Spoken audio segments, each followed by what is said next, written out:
Powered by the Inside the Birds podcast. Now, live from inside the Matt Black Kia Studios, it's Football at 4.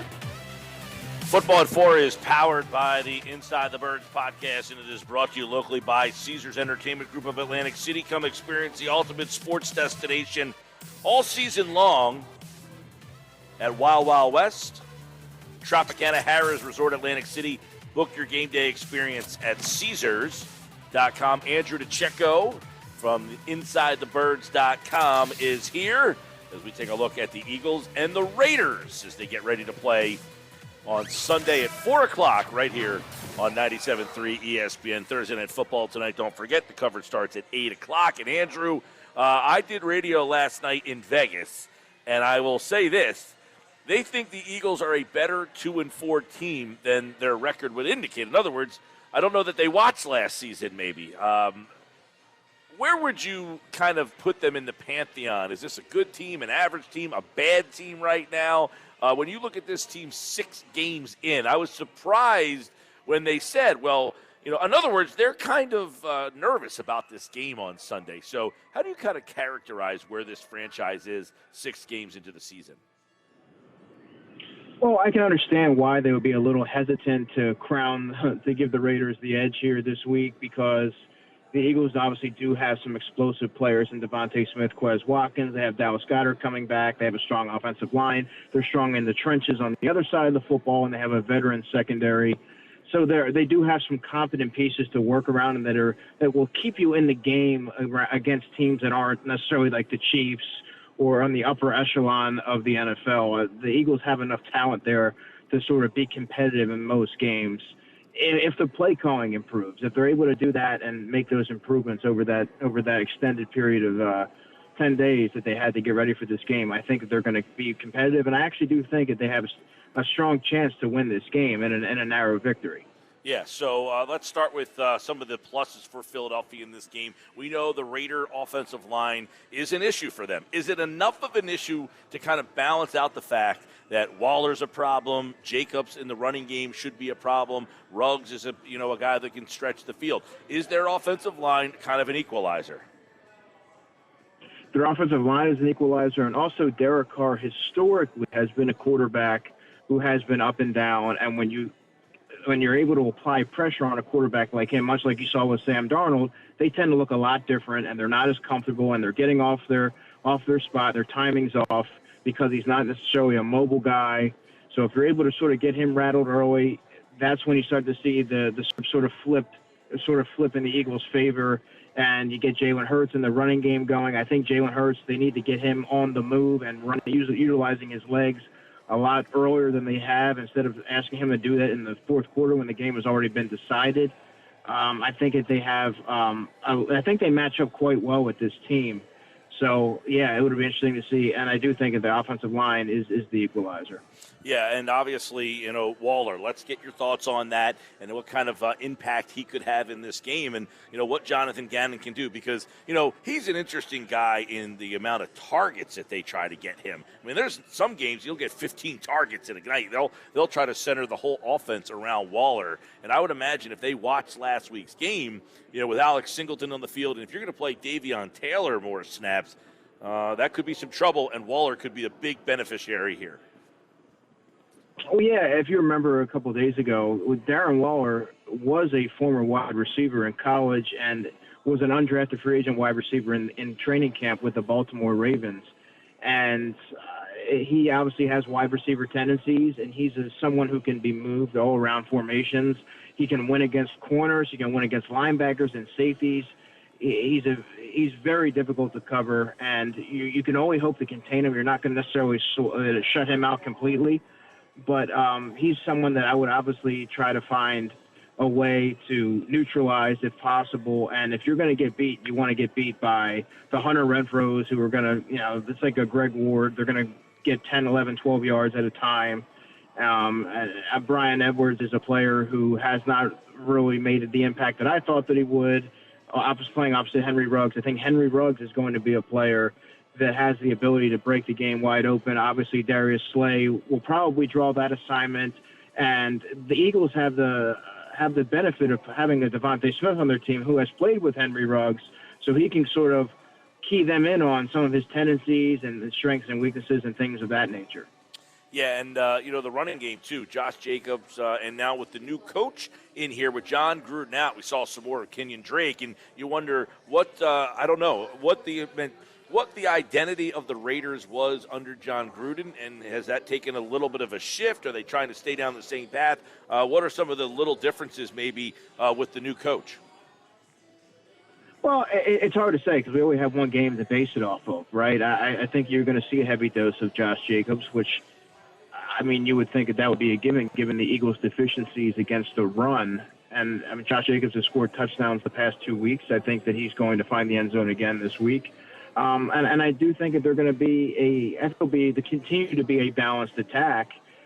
And you're going to see, I think you're going to see them try to find ways to get Darren Waller going early and then create mismatches in that way. But Henry Ruggs, to me, seems to be someone that they're going to find. The Eagles are going to have a hard time defending down the field. Again, if I'm the Raiders, I'm trying to find a way to isolate him against Steve Nelson, who doesn't run particularly well.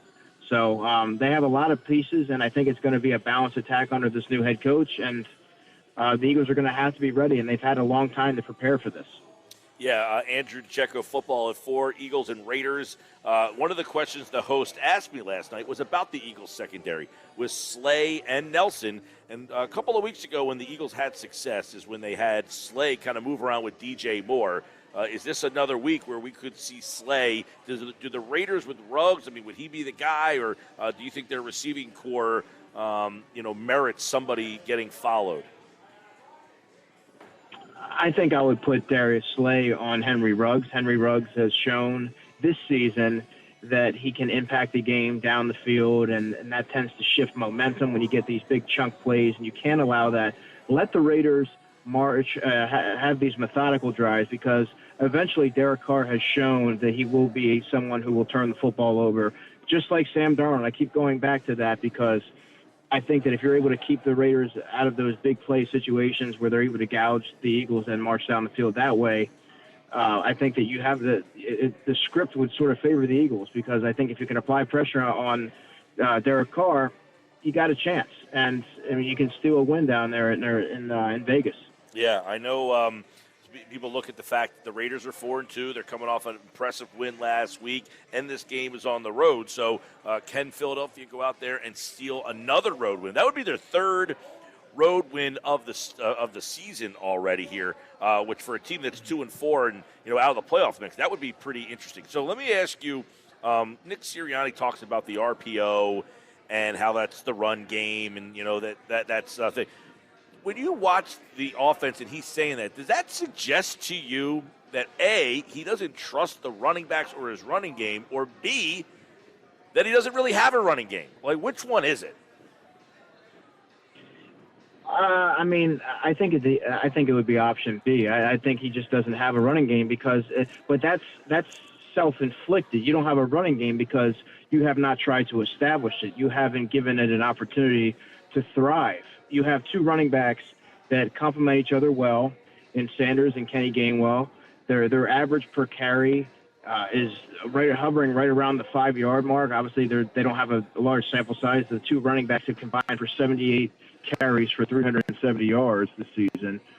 But I mean, they trust Kenny Gainwell in situational football circumstances and the 2-minute offense and things of that nature. So I don't think that really plays into it. I think it's more so the lack of commitment to the running game that sort of snowballed and made the offense very one-dimensional. Okay, now Shane Steichen the other day seemed to mention, about the physicality, that you got to be physical. So you think the offensive coordinator is on the same page as the play caller?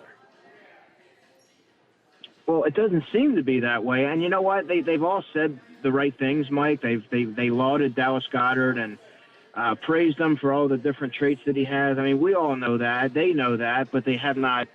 They never really unleashed them on teams and took advantage of that skill set. When there's been certain games that the middle of the field's been open and opportunities to threaten the seam, they need to find a way to get him going, because obviously now they're now committed to him, and this is going to be a telltale sign of whether or not they're going to he's going to be a long-term solution for the Eagles. So they really need to find out what he's able to do. But you always get that. You can't do that by getting a couple targets a game. This is a game-breaking type of player that I think can do that. And that's where the physicality also will come in, because he is their biggest weapon. You need to find a way to utilize him as a wide receiver out wide and do other things besides just being an inline blocker. So I think the physicality that Shane Steichen was talking about, yeah, it also comes, you want to see them have a heavier run approach, but it also comes in the passing game. They have a very finesse receiving core, and Dallas Goedert really is their lone big-bodied pass catcher. So you have to find ways to get him over the middle of the field and create yards after the catch and in the red zone and contested catch situations as well. So I think that they need to, as a whole, as a team, really, they need to establish a physical identity where teams are going to continue to force them to be one-dimensional and not respect certain aspects of the game, of their game. Yeah, now I thought that, Goddard's back off the COVID list. They brought Richard Rodgers back, so it'll be interesting to see how big of a role that Dallas Goedert has. But something that Jalen Hurts said the other day that kind of stood out was, I'm just kind of, executing the plays the way that they want them. And people are wondering, well, does that mean that they don't want him to throw to the tight end? They don't want him throwing over the middle? Do they not think that that's, So do the Eagles view Hurts right now as a very one-dimensional passer? Based on the calls and the way that things are sort of schemed up, you would tend to think so. However, this is an audition year for Jalen Hurts. You have to throw him in the deep end and allow him to make these throws. If he's going to make mistakes, you hope that he grows from it, but he's not going to improve or get any better if you're not putting him in uncomfortable situations and seeing what he's capable of, right? I mean, just having him throw these screens and throw outside the numbers, and teams already expect that. But let's see what he can do by putting the ball into tight windows over the middle and things like that. Is that what he's really adept in? No, but you have to see what he's able to do and get that on film and leave it to the coaching staff and his quarterback coach, and Brian Johnson, who he has a long history with, to iron out those deficiencies if they expect him to grow and progress. Yeah, that's a good point. This is an offense that you would think, or a coaching staff that you would think that Hurts should feel pretty comfortable with. And, he has people that know him, and, this is an offense this year that he should be able to make mistakes in, that they should allow him to kind of be more than just a safe guy. The interesting part about it, Andrew, is that he hasn't been that safe. Like, the tight end is the security blanket guy. Like, those safe throws would help him, and they're not doing it. So that's why I wonder, is it him or the coaches that aren't allowing him to take the safe play? Because the safe plays are there for him, and he's not taking them. Yeah, to me, it seems a little bit. It's a little bit of both. I think that there's opportunities to get Dallas Goedert or Zach Ertz when he was here going over the middle. You saw that in the Chiefs game, though. They utilized him over the middle a little bit more, but it has not been consistent enough. I think that Jalen's just not very comfortable doing that, but it's on the coaching staff to encourage it. Hey, look, if a guy's open, throw it. I mean, make the throw, and we'll correct it in the film room about what you need to improve on. But they're not doing him any favors by not emphasizing, hey, utilize the middle of the field, take what the defense is giving you. Yeah. I just think that they need to revamp their approach and really take a look at what's working and what's not working, and throw them in the deep end and sink or swim. I know that you do a lot with the draft and studying, quarterbacks come into the league. When you're looking at Jalen Hurts right now, does he have the arm strength? He's taken some shots down the field. People have questioned whether he has the arm strength to be a guy to go down the field. Is he an accurate thrower? I know it's only 10-game sample size, but what are we learning about him in these 10 games about his arm strength and accuracy? Well, I think Jalen's arm is strong enough to make the throws. However, he is late on a lot of throws. He drops his eyes. He doesn't see the field particularly well. He panics, and he likes to flee the pocket prematurely. These are all things that I saw when I was evaluating him coming into the draft last year, and they really have not been ironed out. It's very much a similar product from what I've grown accustomed to seeing in college. So, I mean, does he have some ability? Yes, and I think he still has a lot of upside, but I think that he needs to allow himself to make mistakes and allow himself to be uncomfortable to really tap into his full potential. Yeah. You know, I there's a couple things that you worry about, I guess, if you're just like, hoping, you don't want to see the kid fail. I mean, I like to see the kid succeed. Are they putting too much on his plate? Are they just asking him to do way too much in where he is in the development of his, quarterback existence right now? I mean, they're basically asking him to do more than Baltimore asked Lamar Jackson to do. Yeah, I mean, take the Kansas City game, for example. He dropped back 48 times, and I think he carried the ball 8 times, okay? He touched the ball 56 times. I mean, that's for a young quarterback, I think that's entirely too much. You have a running back that you can lean on. You have running backs you can lean on, and I think that they need to alleviate some of the pressure and alleviate some of the responsibilities from Jalen, especially when he's off the mark early. And Miles Sanders doesn't have much tread on his tires this year.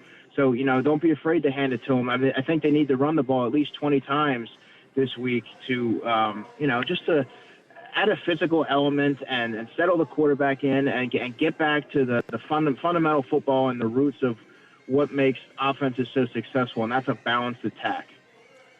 And when you say balanced, it's not 50-50 anymore. It's almost like, 65, right? I mean, it's like I'm not asking you to be, 1989 and hand it off 50% of the time. It's like balance in today's game is almost run the ball, 60, 65% of the time. Yeah, I mean, even if you're not getting much after the first couple attempts, you have to do it to keep the defenses honest. But that's the thing, Andrew, is that they are getting yards. I mean, the yards per carry from their running backs, they're getting 4 or 5 yards a carry from these guys. Right, but in the early goings of that Tampa Bay game, it was tough sledding in there, but like that can't discourage you from trying it. You have to you're eventually going to pop because defenses wear down just like any other defense. Yeah. And you saw that with Derrick Henry. Like I said the last time we spoke, I'm not comparing Miles Sanders to Derrick Henry by any means, but the Bills defense swallowed him up at the first couple of carries. But you know what? Eventually he broke a 76-yard run. Miles Sanders has that ability, and he's proven that time and time again. So it behooves the Eagles to just keep going, keep committing to the run, and eventually good things are going to happen. Yeah. In your opinion, last week it was clear that Tampa Bay's pass defense, all sorts of problems. Where is the weakness of the Oakland defense? So if you're Nick Sirianni, what is your game plan against this defense? I would run the football, and I would go over the middle of the field. 2 areas that the Eagles have shied away from, but they need to. This is going to be a true test because there's going to be yardage to be gained in both of those areas of the field. I like their young secondary. I still like the Eagles' young receivers against that secondary. I think they can win, but I think that Dallas Goedert and Miles Sanders need to be prominent players in the game plan this week for the Eagles if the Eagles expect to come out of this week with a W. Yeah, and, they've got a couple of good ends that rush the passer, but you almost got to take advantage of how aggressive they are in the run game and go right after those guys. Yeah, exactly. I mean, they get upfield, and there's going to be running lanes for Miles Sanders. Listen, Max Crosby is a heck of a pass rusher. Was one of my favorite pass rushers coming out of that draft. He just keeps getting better every year. But they are very aggressive, and they do tend to get upfield, and in doing so, that creates running lanes. So obviously having Lane Johnson and Jordan Mailata is going to help immensely this week. So I mean, they need to reconfigure their offensive approach because there's going to be opportunities. How much we're talking with Andrew DiCecco, who of course big draft buff. We love talking to him during the draft time as well. How much draft prep have you started to do as we've kind of gotten 7-8 weeks into the college season now? Yeah, I've done a decent amount. I'm always on that all year round. I tend to start with the small school guys first, right? Earlier, and then after Thanksgiving is when I really key in on the bigger schools. So, right. I I bring that up because obviously the Eagles right now have 3 top 10 picks. So obviously there's going to be a lot of questions about. I saw a mock draft yesterday had him number 2 taking Stingley, who's I think he's out for the year, right? Is he done for the year at LSU? Yeah, and Stingley, as much as I like him, I like Andrew Booth, the corner from Clemson, even more. I think he's a more complete player and a little bit more fluid. All right, a little draft talk already. Although if they win this game 3-4, that would put them keep them, Andrew. I should say keep them in the wild. They're in the wild card mix, whether people want to admit it or not. They're only a game behind the 7th spot right now, and 2 of the teams in front of them they've already beaten head to head. So they're in this thing. A win would really be interesting, and then they got Detroit the following week. So I'll ask you, Philly going to Vegas, and I just got an email today about the ticket sales, about how many Eagle fans are going to be at that game. I mean, this is going to be like an Eagle home game almost. So do you have Philadelphia going on the road and picking up this win? I do, and you know what? If the Eagles, like I said earlier this week, if Nick Sirianni really is putting his words into action and is going to look at the offense and figure out what they need to do to be more successful, more consistent, the Eagles, there's plays to be made out there, and if they're able to capitalize on some of those missed opportunities that have plagued them in recent weeks, the Eagles will win this game. I have them winning 27-24. 27-24, Andrew DiCecco, and, of course, the Inside the Birds guys every day right here, Football at 4 on the Sports Bash Live on 97.3 ESPN. Tonight's game got a mash unit, Browns against the Broncos. Broncos coming up on the Eagles schedule as well, so there's another reason to watch that game or listen to it here on 97.3 ESPN. Andrew, enjoy the weekend, man. We will check back with you on Tuesday. Sounds good, Mike. You too. Andrew DiCecco, Football at 4 for the Inside the Birds podcast, guys. They have a new podcast coming out tomorrow morning at 6 a.m. Andrew does a great job covering the Eagles with the Inside the Birds guys here on the Sports Bash for Football at 4.